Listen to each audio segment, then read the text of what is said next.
হালাল উপার্জন নির্ভর করার চেষ্টা করবেন। আল্লাহ সবচেয়ে নারাজ হন মানুষের ক্ষতি করলে। কথা কি বুঝতে পারছেন? আমরা মুসলমানরা বুঝি না, আমরা বোনের হক, স্ত্রীর হক, স্বামীর হক, মায়ের হক মেরে দিয়ে ওজনে কম দিয়ে হজ উমরা করি। ভাই লাভ নেই, জীবনে হজ করবেন না, মসজিদে 1 টাকা দেবেন না, কিন্তু বোনের 20 টাকা দিয়ে দেন, বউয়ের 20 টাকা দিয়ে দেন, মায়ের 20 টাকা দিয়ে দেন, ইনশাআল্লাহ আপনি আল্লাহর ওলি হয়ে যেতে পারবেন। হুজুরের 2000 হাদিয়া দিলেন, যদি আল্লাহকে খুশি করতে দেন নফল দান, আর হুজুরের নেক নজরের জন্য দেন শিরিক। আর আপনি এই দানটা নফল, আর আপনার বউয়ের পাওনা, বোনের পাওনা, ভাইয়ের পাওনা এটা ফরজ।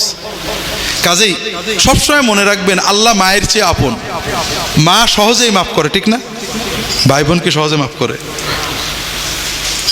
কাজেই আল্লাহর কোনো বান্দা যেন আমাদের দ্বারা ক্ষতিগ্রস্ত না, বিশেষ করে আমাদের সাথে যারা থাকে, আমার স্ত্রী, আমার স্বামী, আমার ভাই বোন, ছেলে মেয়ে, তাদের পরে ইনসাফ করা আমাদের দায়িত্ব, তাদের হক আদায় করার দায়িত্ব। পাড়া প্রতিবেশী লম্বা বলতে পারবো না, আমি মানুষের উপকার করতে না পারি, অন্তত কারোর হক নষ্ট না হয়। 2 নম্বর, সাধ্য হলে মানুষের উপকার করা। তাহাজ্জুদের নামাজ পড়ার চেয়েও মানুষের উপকার করার সওয়াব অনেক বেশি। এগুলো করবেন।